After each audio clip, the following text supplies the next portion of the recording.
Eskimo people in the world live in the Arctic regions of North America. Altogether, there are only about 35,000 Eskimos. Here in the frozen north, the land is barren, and food is very scarce. Our villages are small and far apart. In this Arctic region, the summers are short and cool. Our winters last for nearly 6 months and are very cold and stormy. My home is one of the snow-covered houses in a village called Point Hope. It is on the shore of the Arctic Ocean in northwestern Alaska. Our lighthouse helps us to find our way across the flat, snow-covered land. Even in the summer, only a few ships come to Point Hope. None at all come after the winter storms begin in November. Our people depend upon the cold waters of the Arctic Ocean for much of their living. Alaska is a territory of the United States, and the Eskimos who live here are American citizens. My name is Harry. Vera is my sister.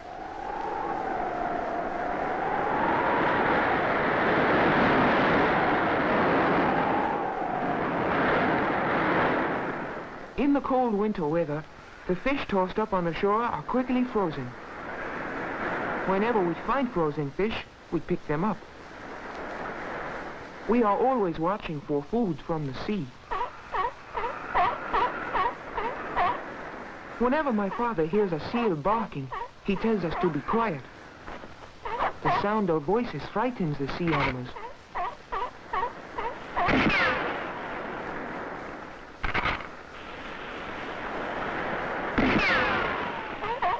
From seals, we obtain food and clothing. When father kills a sea animal, he throws out a hook on the end of a long line to haul the catch ashore.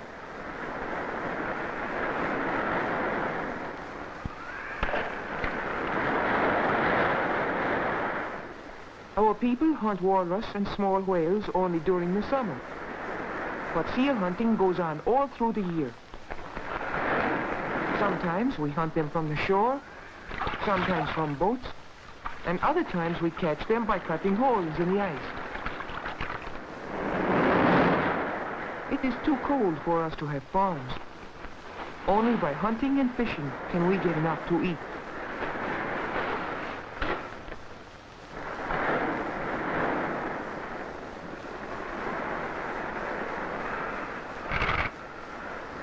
Even the seabirds are used for food.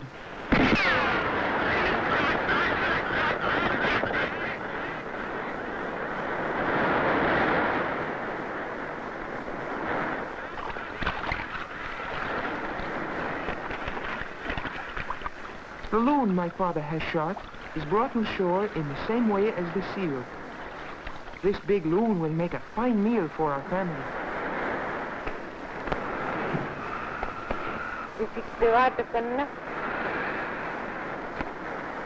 If we Eskimos were not good hunters, we would all starve to death.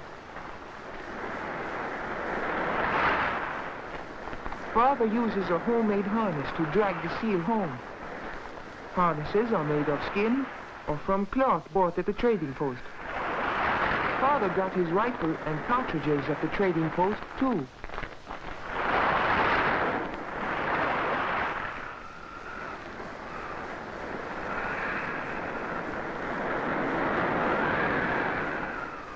Like most Eskimo villages, Point Hope is close to the ocean. Although in summer we have many hours of daylight, from November until February, we will not see the sun at all.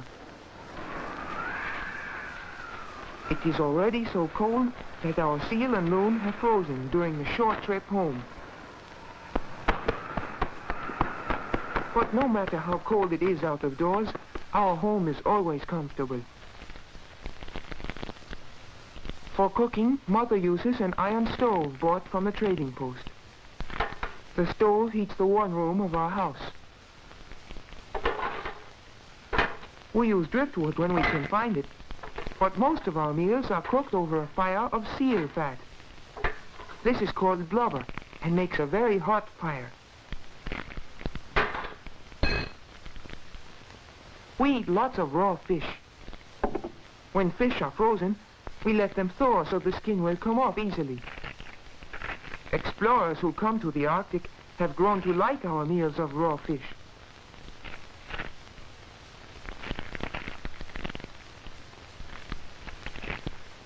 It is our custom to dip the fish in seal oil. The combination of fish and oil gives us some of the vitamins we need.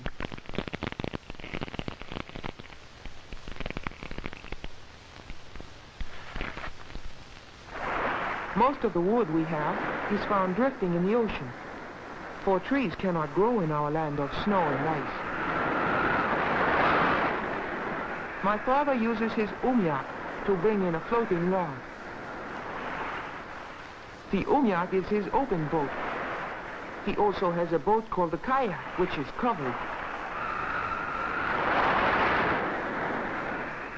Some of our boats are made of skins stretched over frames of walrus bone. Others we make from canvas and wood bought at the trading post. We Eskimos continually watch the shoreline, always hoping that something useful will come floating in from the sea.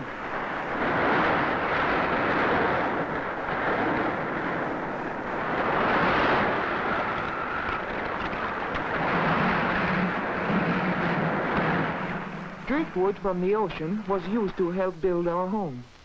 The walls are made of wood and stones, banked with earth and snow. During the long evenings, Father makes bracelets or other trinkets from the ivory of walrus tusks. It is easier for him to work when he holds the drill in his teeth.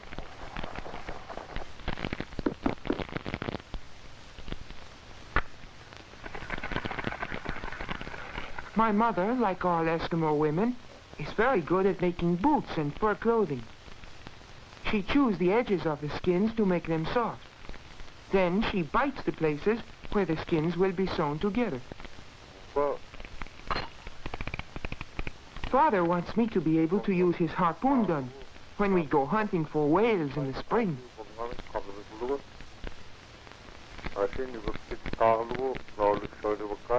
Mother is teaching my sister to sew.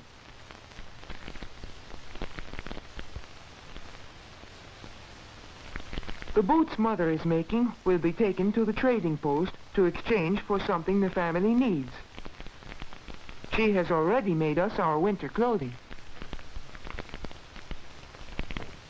Except for hunting and visiting our neighbors, we seldom leave home during the winter. Once in a while, we go to the trading post. Our village, Point Hope, is very small, and there is only one store.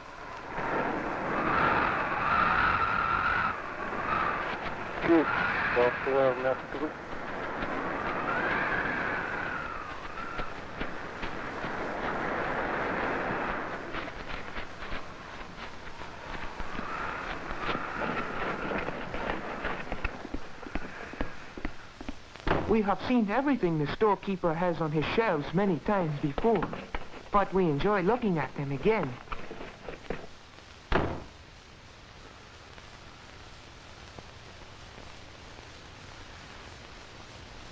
The trader knows the value of the skins, furs, and other things we want to trade.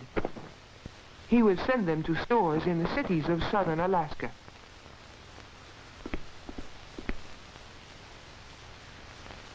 I found these old-fashioned spears in an abandoned settlement.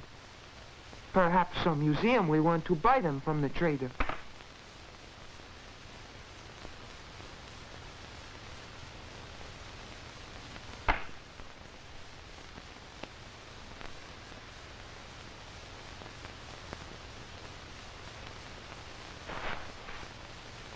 The trader makes a fair offer for the hatchet my father helped me make.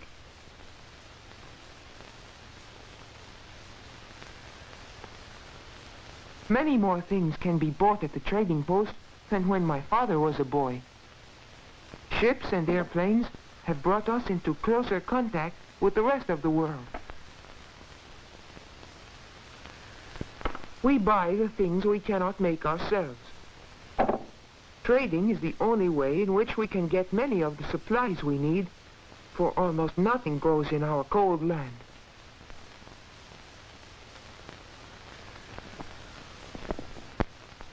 Although we can buy many things today, our life still depends on hunting. Unless we are successful when we hunt, we will have nothing to trade at the store. As winter nears, everyone waits for the ocean to freeze. When the salt water begins to turn to ice, it is soft and is carried by the tide and ocean currents. Later it will become solid and remain frozen for months. The best time for hunting seals is when they come up through the ice for air.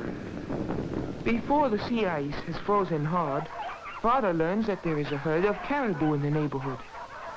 We take the dog team because we need the sled to carry supplies and to bring back the caribou meat if we are lucky.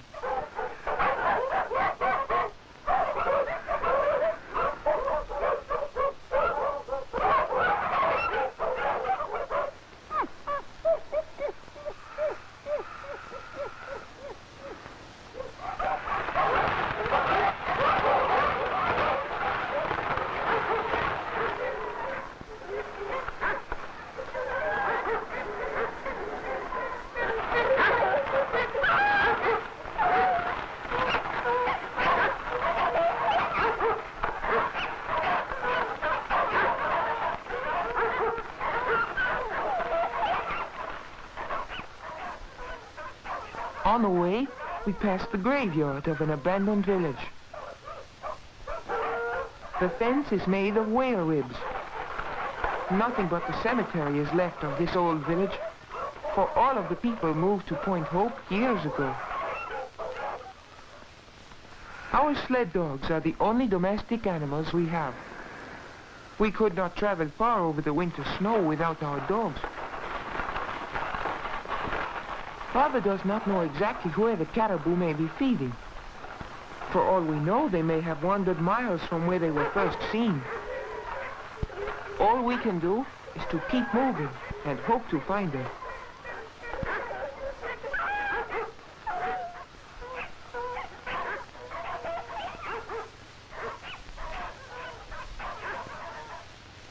When we come to a place where the snow is soft, the dogs have difficulty hauling the sled.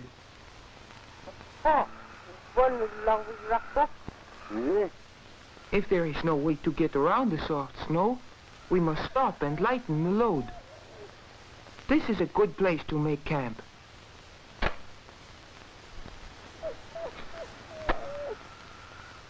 We have brought enough food and fuel for several days.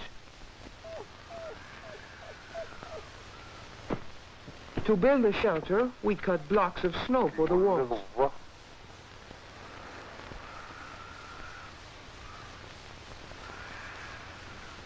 Because we will be here only a day or two, we just place sticks of driftwood against the snow walls and use a piece of canvas for a roof. Canvas is very valuable here in the Arctic. It is a product from the outside world that we have been able to get only in recent years.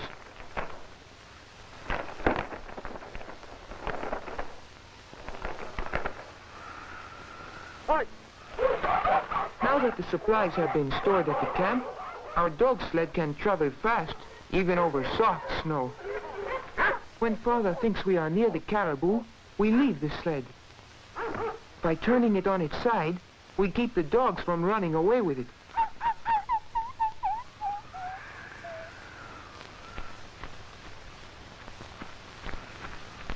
We try not to frighten the caribou.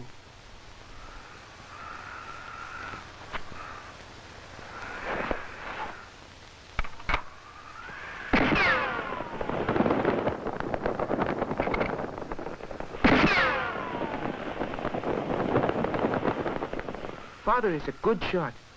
We hope that the animal he has shot is fat, for we must eat fat meat to keep our bodies warm during the cold winter.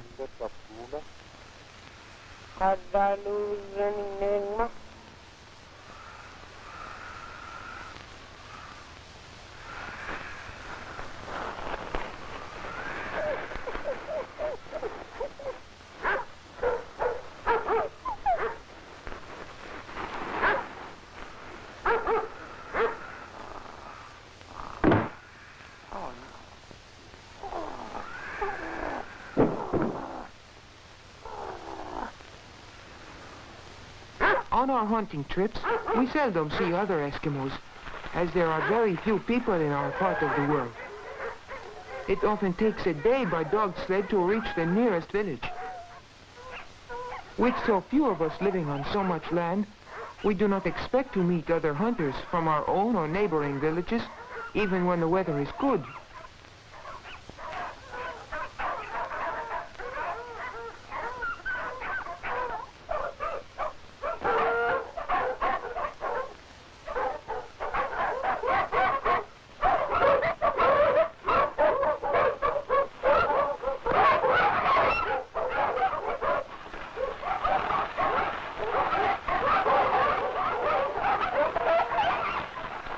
Our camp is just as we left it.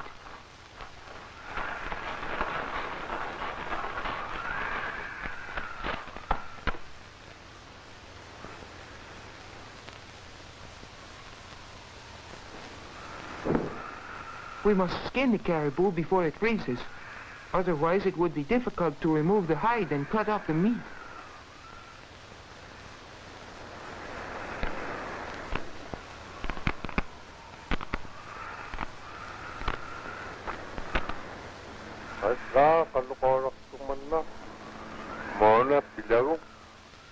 My father teaches me to care for the hides and the meat. By cutting and skinning the animal first, we make the load lighter. Only the useful parts of the caribou will be carried home.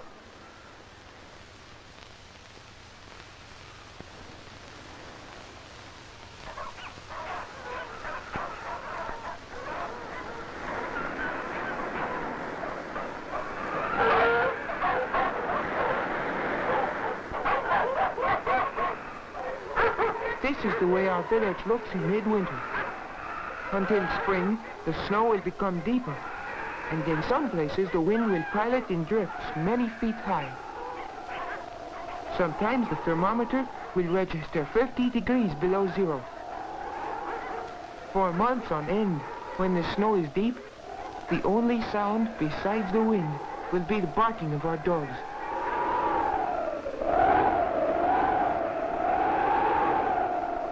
Father and I have been lucky on our hunting trip. We are coming home with caribou meat to add to our winter supply of food. We keep the frozen meat on a framework of driftwood. It is high enough above ground so that snow will not bury it.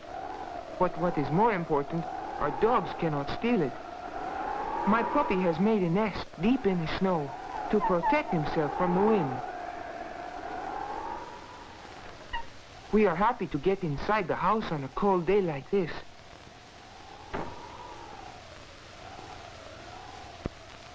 My mother is glad that we are back safely and pleased that we shot a caribou.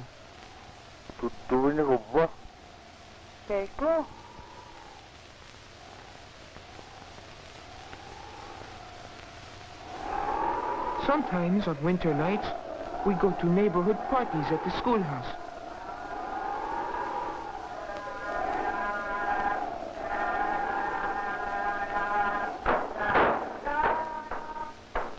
The school has a gasoline engine, which makes enough electricity to light the building.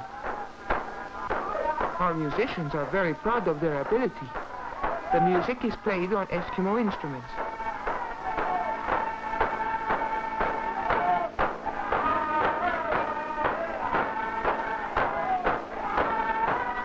Everyone in town seems to enjoy dancing.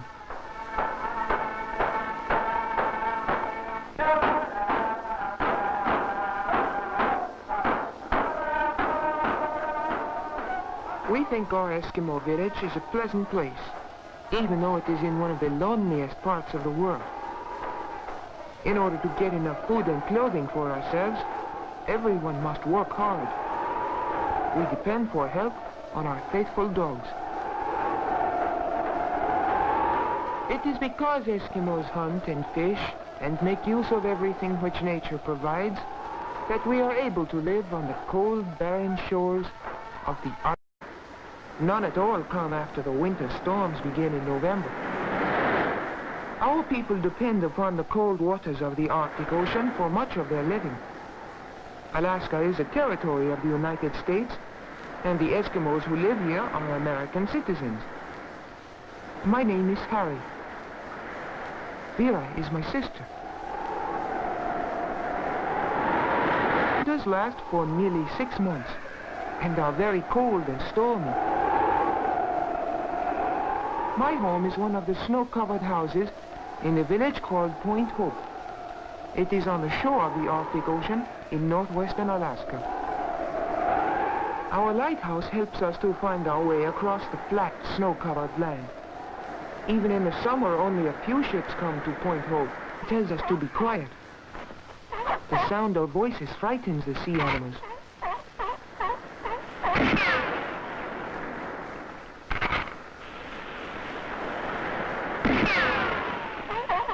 From seals, we obtain food and clothing. When Father kills a sea animal, he throws out a hook on the end of a long line to all the Eskimo people in the world live in the Arctic regions of North America. Altogether, there are only about 35,000 Eskimos. Here in the frozen north, the land is barren, and food is very scarce. Our villages are small and far apart. In this Arctic region, the summers are short and cool. Our winter...